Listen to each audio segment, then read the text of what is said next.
used to be called, back in the day after we won our talent show at Baloo, we was called the Young Hustlers. Not drug related, but that was just our name. Because we was hustling musicians. And we always, we used to practice, we used to take grocery carts and put our little amplifiers in the grocery cart and drums, congos, all that, the keyboards, and roll it down the street to go rehearse. So that's just the passion, we had as young little kid. So then after that, what happened, we said we gotta change our name because that's when the gangs was coming up and all that in the city. So no, we didn't want to be known as a gang. Came up with different names, and finally, one of my members, Gene Lassiter, he said, "What about the Experience?" That kind of made sense because we were experienced little kids.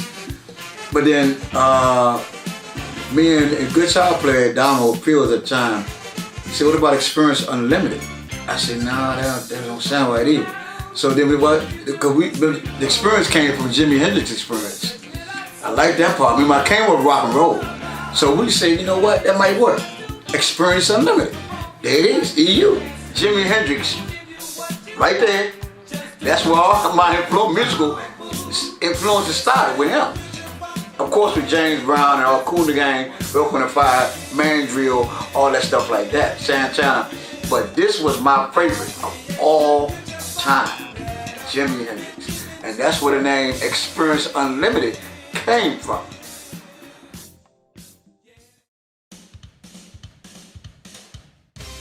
(1987), down on F Street, we played at the 930 Club, the original one.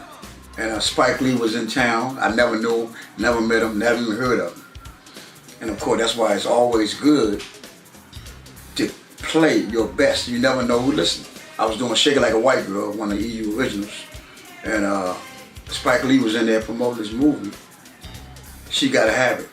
And he stopped by the 930 Club. And my manager at the time, Charles Stevenson, we took a break and he introduced me. From there, Spike Lee said, yeah, I want you guys to perform in my new movie I got coming out. I never knew Spike Lee, never knew nothing about She Gotta Have It. I didn't know nothing about none of that. I said, yeah, but you know how a lot of jokers come with all these cards and I do this, I'm a producer, I'm that, I'm this and that. That was on Friday night. Wednesday, I was in New York recording Doing the Butt. They sent the tape down Monday, and I heard it, right? I was like, this ain't gonna work. It's just me. It ain't gonna work. So by Wednesday, I learned it, and I went up New York. We recorded it from Wednesday, about 11 o'clock in the morning to 5 o'clock in the afternoon. It was done. Marcus Miller, I never met Marcus Miller before. He's a writer and the arranger, and Mark Stevens, that's Chaka Khan's brother. They wrote the lyrics, I injected my hooks, like Shirley got a big old butt, Tanya got a big old butt, Irene, Teresa, etc. That was the butt. And even then still, watching it come together, it was me, Juju, and Kent Wood, rest in peace, from EU, recording with Marcus Miller and the other guys. So we got it done. We left it, you record, they paid us, we left New York, came back home. Oh, we was in the Hit Factory, I'm sorry. We was in the Hit Factory of New York. First time I ever been in there. I'm not lying.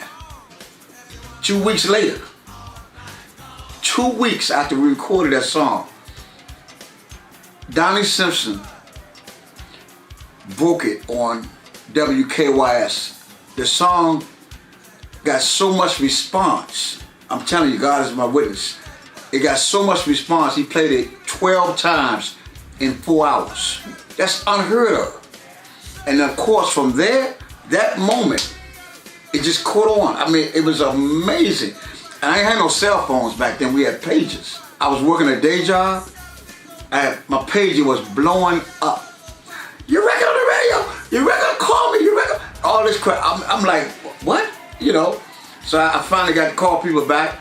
We just heard you, it's a hit, we love it, blah, blah, blah. So all that happened. The next time, 2 weeks after that, we recorded the video. The video went #1. The song went #1 within 2 weeks. That is the number of God. It was amazing. And the song is still being played today, 32 years later. Some of the spots y'all played when the song went hot. Oh my goodness, man, okay, put it this way. We went from 930 Club, we went from WSG to Panorama Room, Anacostia Park, Washington Coliseum, to playing in Chicago, playing in New York, playing in Kentucky, playing across the country, Japan,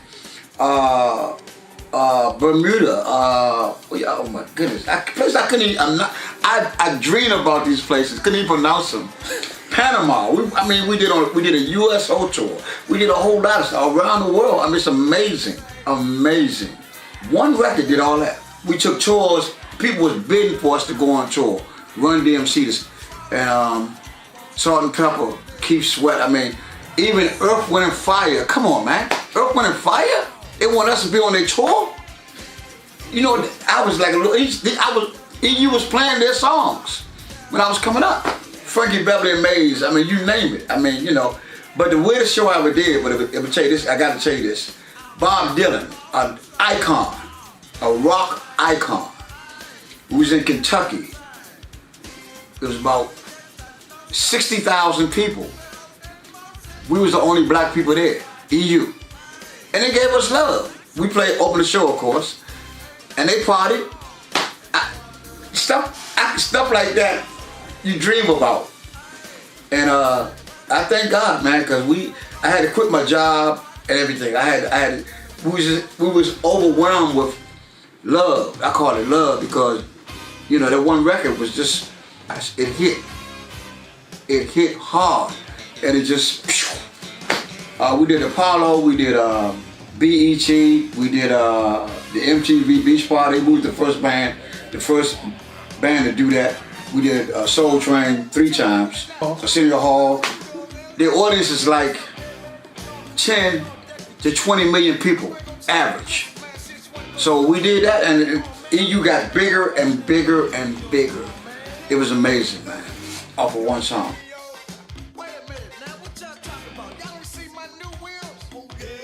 When Experience Unlimited, y'all actually did albums with original material. Yeah. But how did y'all come up with that material? Because now everything is just cover tunes. Exactly. Well, back then, you know, I always, you know, I learned a lot from watching other artists. They playing their songs, and back in the early days of GOGO, all bands played originals, majority. I mean, Chuck Brown had Bustin' Loose, EU had EU Freeze, RE had Body Moves, Trouble Funk had E Flat Boogie, stuff like that. And EU, we always was always one of the top bands in the city at the time. No disrespect to nobody, you know, we are what we are, you know what I'm saying? And the record speaks for itself. But you had to bring your A game every time you perform, you know, and I just believe in that. That's just been me. I believe in giving people 100%. I don't care if it's 2 people in the audience or 2,000. You give them the same thing. You gotta give them the same thing, because what's the purpose of getting up there? We old people that they paid their money, you know what I'm saying? So you gotta give them 100%. Or why do it? Right. It don't make sense to me. And back in the day, the top bands were EU. EU was more of a rock band type of GOGO. Trouble was heavy percussion. Right. Rare Essence was a groove, smooth type of band, and Chuck, he just did a lot of jazz standards. He was kind of in the class of his own. Exactly. But everybody had their own original identity. Yep.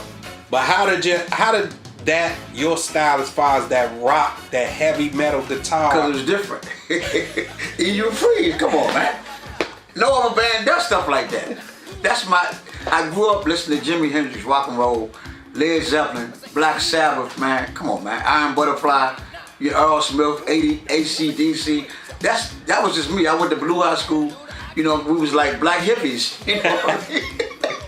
So that's what we did, and that's the music I like. But I would tell you a funny story.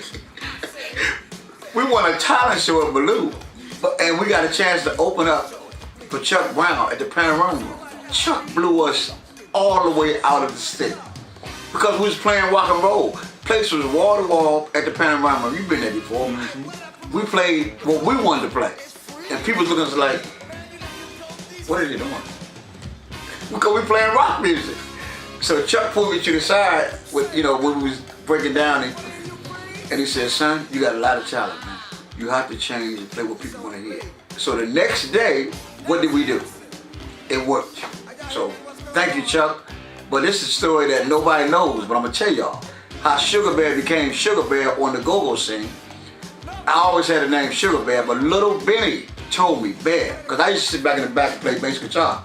That's all I wanted to do, because I played rock. I still play with a rock feel to this day. But Benny said, Bear, you gotta come up front, man. People wanna see you. I'll teach you what to say, how to say it. I'm guaranteed you're gonna have this thing going crazy. Because you already a celebrity, back then. So I said, what you mean? So Benny said, Bear, come on, man. I went to see R.E. That's when Benny, all of us was young. And then Benny showed me, say what y'all, I'll get it. So I started doing it on my show. And it worked. I said, wow. Next thing I know, everybody coming, because I'm putting them on display. Oh, Southeast in the house. Say what y'all. Uptown in the house. Say what now? And it was like where y'all from? Where y'all from? I couldn't believe it. From that, this is Sugar Bear today. Thank you, Benny. Rest in peace. That's real talk. Man. Now I'm a front man. Now I'm a bass guitar, a band leader all in one. And I don't think there's no other band that a bass player is the front man of the band. Even Cool the Game back in the day, remember? Right. Cool the Game, that was his band, but he wasn't the leader. He wasn't the front man. So I'm doing everything. I know Benny, you just told a story about Benny, but you are one of the iconic legends in crowd participation. Oh yeah, that's. How did you really know when you had that crowd participation? Did it come natural? Well, it was both. It was both. I always observe crowds. You can tell, especially as an entertainer. At least you should be able to. You can observe a crowd and see the mood of a crowd. And I can tell even when other bands play, where they had them at or what they doing and what it's been something God put in me. And I can really analyze a crowd. I say, okay, we don't need to do this. We need to come out this way. Or come out mellow, or come out cranky, or come out mid-tempo or something, just to gravitate, so get that rapport with the crowd. And it's something, it's not easy at all. Especially when you're playing, for instance, I'm gonna tell you something. This is God with His truth. The biggest crowd EO played in front of was in Chicago. 250,000 people. Did you imagine that? I couldn't see the end of the crowd, but we was the headliner. So my work was kind of easy, but all they knew was doing the butt. So we had to do a 35-minute set. So of course I'm gonna play the butt last. So all these other groups like Keith Sweat, MC Hammer, Heavy D and the Boys, Salt and Pepper, and all these other groups on the show. So we was last. So last don't mean you're gonna be great. And I came out just playing on regular go-go hits, and people loved it. I'll never forget it, man. I'll never forget it. And we ended with the butt, of course. And by then we did Buck Wild, we did Family Affair, all that stuff. And we put our go-go signature on the map. So how many years in the game? Me? Yes. With EU? Yeah. 47. Because with go-go, I know it's the opposite of most artists. Right. We do live, and then we're going to studio. And but we always had that, because people Charles Stevens was telling me, we got to put some rhythms out. We did the Summer Parks and all that stuff like that. Played a lot of top 40 songs and stuff like that. Once Chuck showed me how to convert and play what people want to hear, which was easy for us because we could already play. So that and watching, then when Chuck came out with Bustin' Loose, I said, man, we need our own song. So we started messing around making stuff up. And there it is. We started doing it. We recorded an album in 1977 and Free Yourself album. I wrote the title cut, Free Yourself, instrumental Joe Cranky. To me, Oh, it's cranky. Yeah, so we did all that, And then of course, we got the GOGO Live, the Capitol Center, stuff like that. Shake it like a white girl. And people want to know where I got That come from Frankie Belly. You know what I'm saying? Remember that? Yes, sir. So I incorporated that into our show. And look what happened. Highlight of the GOGO Live in 1977 or 6. Yeah, that was, 86. Yeah. 86, 87. And the Capitol Center GOGO Live, man, like you say, bring your A game. Essence was cranking, Chuck was cranking, a little bit in the Masters, and Hot Cold Sweat. You know what I'm saying? And it was just a great time for our culture. You know. And it was, and I noticed EU, man, one thing about Experience Unlimited, especially back in the day, y'all had big horns. Man, the horns and the guitar was present in y'all music. And that was EU signature. And Chino, rest your soul, man. Great dude, great guitar player. And the horns always been EU strength, man. You know, people kind of like got away from the horns and stuff. Nah. I still got horns to this day. They might not be as good as my other horn sections, but we still got them because people, I love it. And I always want to have horns as long as I live. Exactly. That's the most, you know what kind of feeling that is that people dance to your stuff? Your song. Anybody can play What's Going On by Marvin Gaye. You know, everybody do their own version of it. You know, but imagine if that was your song. And not you can't duplicate that. God give us all wisdom and knowledge. We gotta jump out there and test our stuff. All stuff is not gonna work. I made a lot of songs that don't work. So I just reinvent. But no, you first, and I'm glad you asked that question, very so important. You got people like that try to go against the grain. You know what I'm saying? Y'all seen the story. You seen the 5 Heartbeats. You saw the Temptations. You saw the New Edition story. This stuff is real, even in our culture. You know, you got people don't respect. They want to do what they want to do. They don't appreciate the business side of it. You know what I'm saying? So I say, look, man, you need to do your own thing. Evidently, you coming late. You know what I'm saying? You're not trying to rehearse. You know, I pay for this stuff out of my pocket.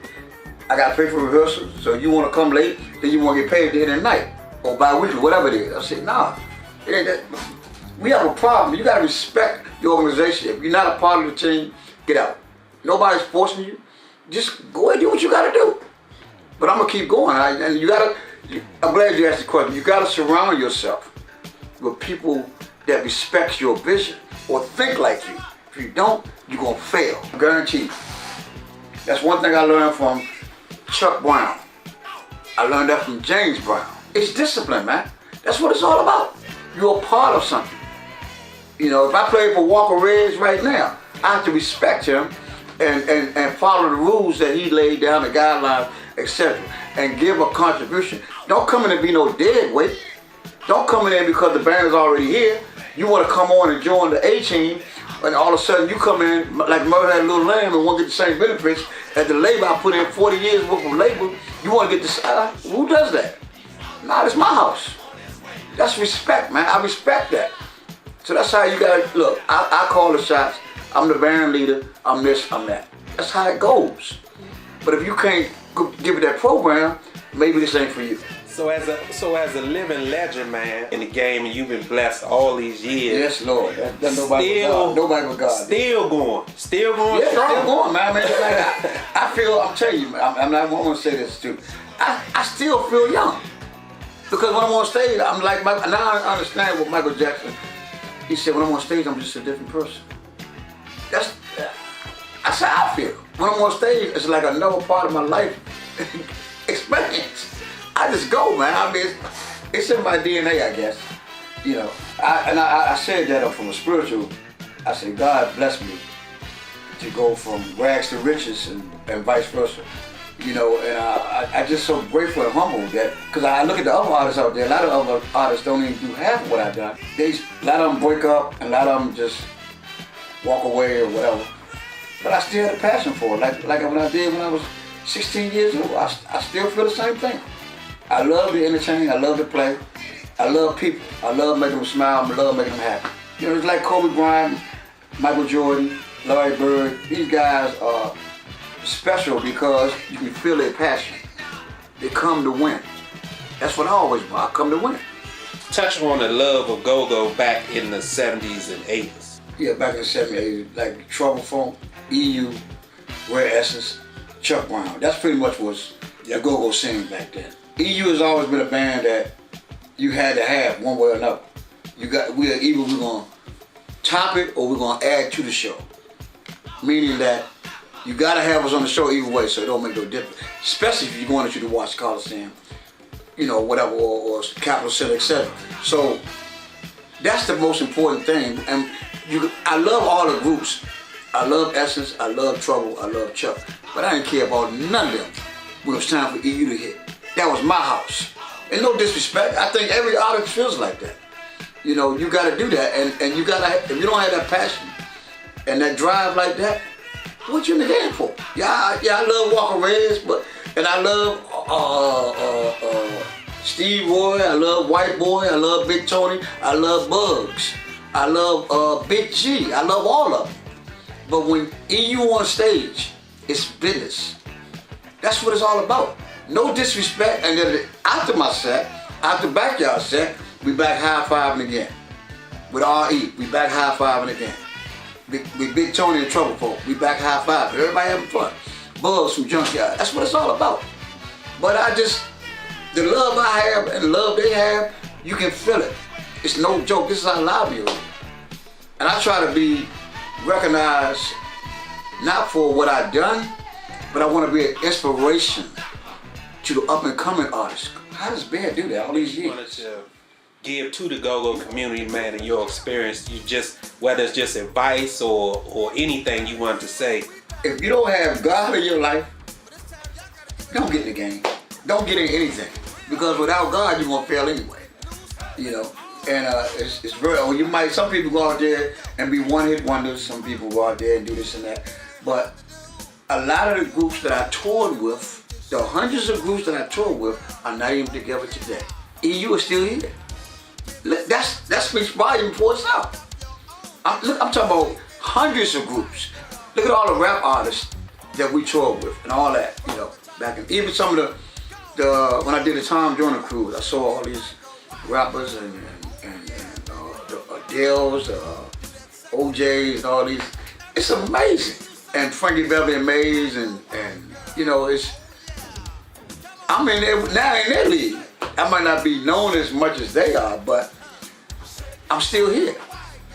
So you gotta believe in yourself. And if God is for you, who can be against you? That's real talk. And I'm still going. Experience Unlimited, Sugar Bear in the building. Can we get an ow one time? Ow! This wiggle like she just don't care. Shake it like a white girl. Oh yeah. Oh yeah. It's all about that attitude. Trying to give you that white girl groove. I said shake it like